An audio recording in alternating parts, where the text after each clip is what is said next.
good morning, and good morning, guys. Welcome to another fabulous episode of Exit Strategies Radio Show. Hey, y'all should know who I am, but if you don't, Cole and J. Millette, broken owner of Exit Realty Low Country Group in beautiful North Charleston, South Carolina, guys.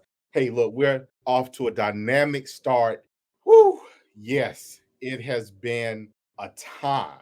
My grandmother used to say this thing about it's a time in the city. Well, guys, that is what it has been here as of late, but we are here yet rejoicing. So, guys, we're going to jump off today. We have a very special guest. Now, some of the people locally know him. I know him and love him. He is a hoot to me. But we have with us today none other than OJ Linney with Movement Mortgage. OJ, how you doing today, boss? I'm doing great. How are you? I am incredible.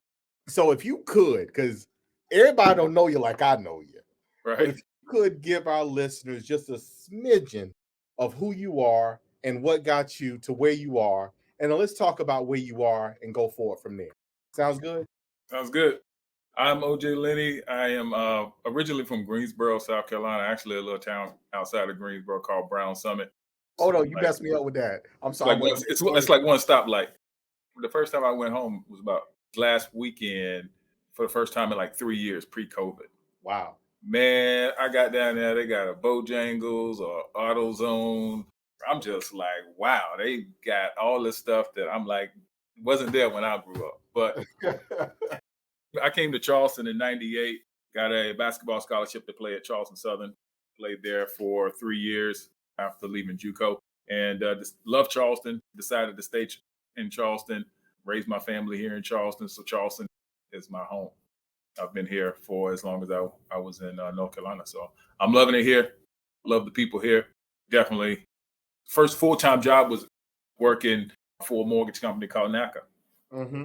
I ran that mortgage company for 20 years and did some great things with it. But I just think it was time for me to expand and make that move. And I trusted a few people in the circle, you being one. Definitely reached out to you. So I definitely appreciate you speaking the word into me and being able to make that move over to Movement Mortgage where I am now. And it's just been a blessing. I got a lot of great people, a lot of great support, a lot of great people in my life. And so I had to make that move to Movement. So this is so for our listeners and guys, look, OJ don't like to talk about himself. I can share that sentiment because sometimes you want to just leave that for others. But OJ, there's a reason why you do what you do. And one thing that I've known about you over the years. So I'm gonna talk about you for a smidgen, but then I'm gonna get back over to some questions so we can kind of push forward and let people know some things. But you're very committed to helping empowering people. And people that know you really don't understand your methodology in doing it. That's the piece that kind of throws people off. But at your core, you're committed to educating people so that they are empowered and then they can do whatever it is they set out to do. And you managed to do that through the time period that I've known you, leveraging financial literacy. That's something that you're very, very big on. So Right. it's fitting the move that you made because the company you're with is very, very big on giving back, on serving the community, on being engaged and involved. If you don't mind, for our listeners, you've been doing this now from two sides. NACA was more of a, and I don't want to spend a lot of time over there, but that was more of a nonprofit setting. And now on this side, it's definitely a little bit different. But again, the person doesn't change. The environment Right. may move from one place to another, but the person, quote unquote, doesn't change. So, like, what is the big things for you that you want that if a consumer comes to you, like, what are the first things that you're addressing with them? And then beyond that, what are you looking to empower them to do? Does that make sense? It does. I'll go back to what you first said on the previous place that I ran for 20 years. It was a great product. And what we did was just held people's hands from the very beginning to close. We did home buyer workshops twice a month and we educated them on that. And so I was able to take people that have never bought a house before, first in their family to buy a house. And then I was able to get them generational wealth to where they then started teaching their kids on what they need to do and setting them up for home ownership. And I've gotten quite a bit of people, which is, I would think, is definitely a blessing. I've gotten quite a few people that actually are previous clients of mine that are sending their kids through me to Hmm. purchase a house. And that's a big, big deal because that says that I did things right. And Hmm. that's what I've always wanted to do, is just do the right thing by people. So definitely being on that side of things, coming over the movement and having more products to be able to help individuals be able to purchase a house in a lot quicker fashion than I was at the previous place, but still educating them in the same, because I'm still getting a lot of individuals, clients that don't know about the home ownership portion of it. So my Hmm. thing is, I'm going to be upfront with you. I'm going to tell you exactly what you need to do, and I'm going to tell you everything that you need to know. And so you can make an informed decision and move forward, because the process can go like that. And if you're not educated on it and you're not slow to explain stuff to people, it could be overwhelming for them. So my job is to not make it overwhelming, is to kind of take everything off of their plate and put it on my plate so that they feel comfortable with that. So, over 20 years that you've been helping people, assisting people with financial literacy, with mortgages, etc. And during that time period, average home price as well as median home price in the Charleston region has skyrocketed. In essence, if you look from one end of the spectrum to the other. And we're in this process now, OJ, of really educating people about why that happens, as people just can't understand, they can't fathom why that happens. But outside of that, as you're dealing with folks, the key points on the financing piece that consumers need to understand is that you got to talk about debt, and you got to talk about income, and then you also got to talk about credit. Most people focus on just the credit, but they miss the debt and the income, that ratio that exists there.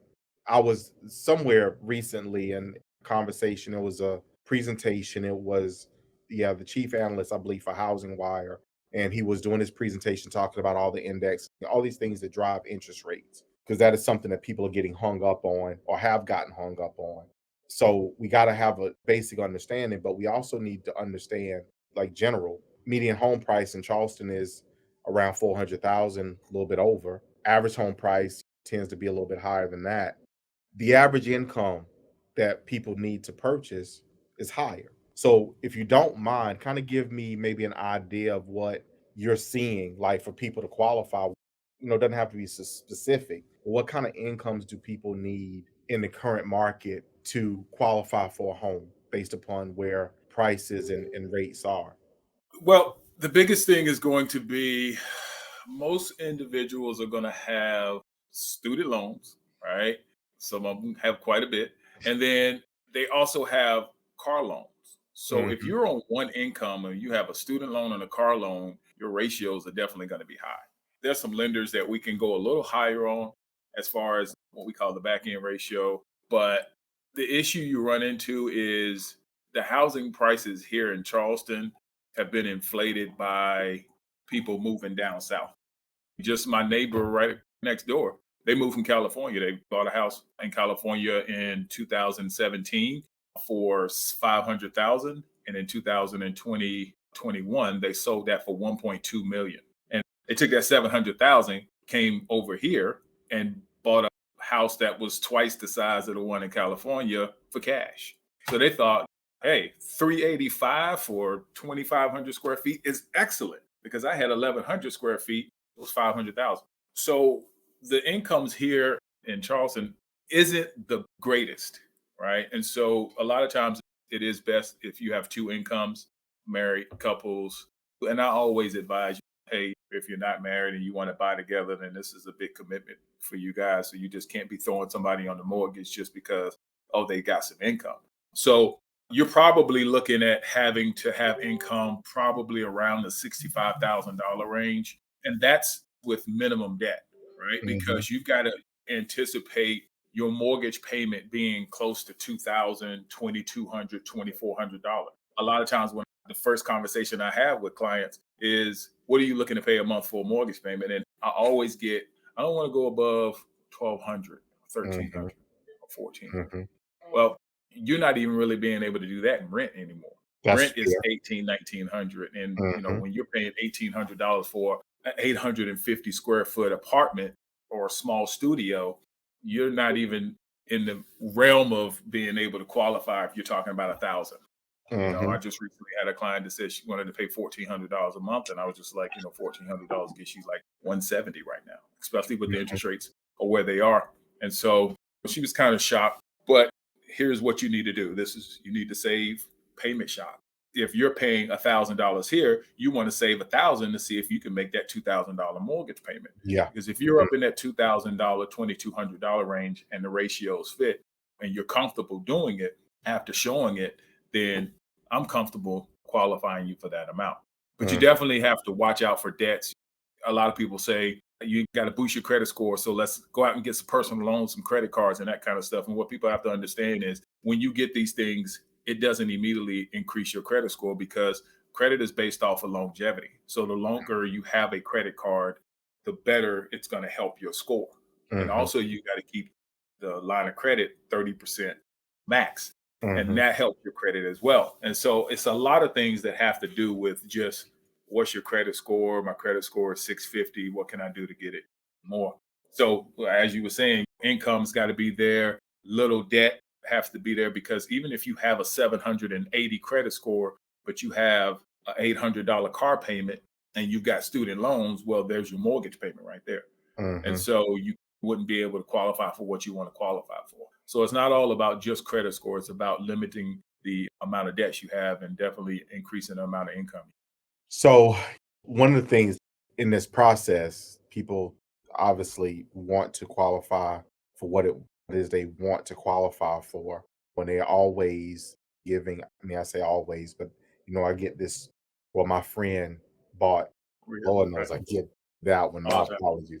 Look here, it's terrible because your friend bought when you probably should have. Because if you telling me when your friend bought, that means you should have did it back then, but you Right. didn't.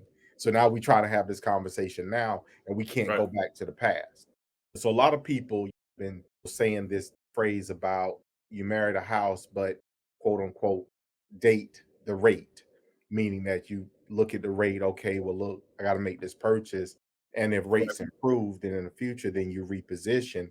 If they don't, then you've already gotten your position on not only the house price but also the interest rate.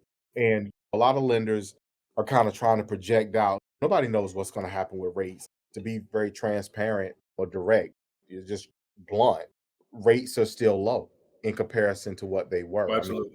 yeah, I mean, when you started in the business, you saw interest rates at what? They were about seven. About 2 years before I started in the business, probably that 98, 99, 2000 range, man, people would pass out if they knew what the rates were. I mean, the rates at that point, 13%. And that was the best rate you can get on the market. It's 13%.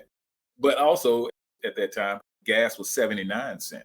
But so interest rates weren't a big, big, big deal because the price of goods wasn't that great. It feels like they're 15% the way people react to it, but it's actually not. I mean, when I bought in 2007, the best interest rate on the market was 6%. And we're just a tad bit above that. So these are normal rates, but I always tell people all the time, and I can't stress this enough. And I ask them all the time, I'm like, hey, what is your interest rate on rent? And I'm like, my interest rate on the rent. I'm like, yeah, what's your interest rate? They're like, zero. I don't pay any interest. I'm like, no, you pay 100% interest because none Mm, of that is yours. You definitely can't look at an interest rate and think if it's 6.5 today, or I think I quoted somebody at 6.25 today. But like you said, you're married to the house and you can date the rate. So you can refinance at any point in time. There's also products that are out there that where you can get a lower interest rate for the first couple of years too. So, okay, there we go. Buy down, because you guys have a Yes, phenomenal buy down program. So, if you absolutely. don't mind, give our folks an introduction and tell them about that program. I think it's called the 2-1 temporary buy down. And I think it was made really, really, really popular by new construction because builders were given incentives for the buyers to buy this house and not be able to transition into that product into that mortgage payment. And so we have definitely taken it to the next level on the mortgage side of it. We've come up with the 2-1 temporary buy down as well. And how that works is if the seller is willing to give seller concessions, because it's the best way to do it, it doesn't really make sense if the buyer's going to do it or pay those things up front. They just might as well just go ahead and pay the points up front and just keep it at a fixed rate. But the 2-1 buy down, if you're able to get just a tad bit over 2% in seller concessions, that's going to take care of the 2-1 temporary buy down. And how that works is for the first 12 months, your interest rate is reduced by a whole 2%. And then the second 12 months, which are months 13 through 24, your rate is reduced by a whole percent. And then it locks at what the interest rate is today. So if today's rate is 6.5, your first 12 months is going to be 4.5. So that means your mortgage payment's probably going to drop by $400 to $500 for the first 12 months, opposed to paying that additional amount up front.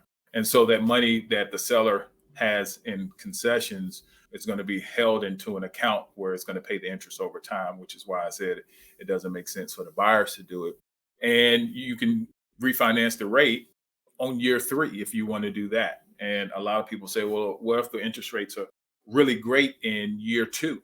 Well, you can refinance in year 2, and whatever money is left from the seller concessions that are paying that interest will go towards the principal. So you don't lose that money.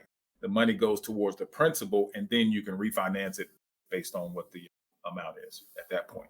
That is awesome. Because I was going to ask you about that because obviously it makes sense. If I've bought the rate down 2 points, let's say first year, let's say something dramatic happens in the mortgage bond market and rates fluctuate significantly downward, then Right, it wouldn't make sense for me to allow the next year to catch me at a higher rate or right. even following. So I would definitely want to reposition during that time period. That is exactly what I was going to ask you. Thank you so much for touching on that because Yeah, that's the piece that consumers oftentimes don't understand. They don't right. understand that, hey, if rates do improve, you can reposition on the rate, but you can't reposition on the home Absolutely. price. Whatever you bought it for is what you Right, bought it for. And right. if prices continue to rise, which they are doing, if prices continue to rise, then you're going to find yourself paying a higher principal amount for the purchase, and then in turn, possibly still end up with a higher rate as well. So obviously, for our consumers, guys, that's the piece that we want to avoid. Now, OJ, what areas do you primarily focus on? And obviously, we're in the Charleston area, but you do mortgages across the state of South Carolina. Is there any other states that you do mortgages in? Not at this point. I'm a what they call an OG. So when we first had to take our federal and state tests, I took mine. It was like one of the very first people that actually took it and passed it. And then I think that was in 2010, I believe. And then 2012, they came up with a uniform test where for new loan offers that were coming in, if you pass that test, then states were just saying you only have to take the uniform test. You don't have to take the state test. And so I never went back to take that test. So Mhm, I'm only licensed in the state of South Carolina, but I do loans in Hilton Head, Bluffton, Myrtle mhm. Beach, Greenville, Spartanburg, Rock Hill, Columbia, of course, the Tri County, all over the state. I am working on doing the uniform test, and I want to because I get a lot of family members from North Carolina. It's like, hey, can you help me out? So Yeah, I yeah, definitely want to yeah. get that And, done by the end of and the year. and probably some from Georgia too. It's Yeah, time. some yeah from It's some time to from go. Georgia. Yeah, Yeah, it's definitely so yeah, time to go. So we have to talk about that. OJ, it's been a great show, man, and I appreciate you taking time out of your busy schedule. I want to make sure that our listeners get your contact information. So if you don't mind, how can people get in contact with you? they can reach me on my cell.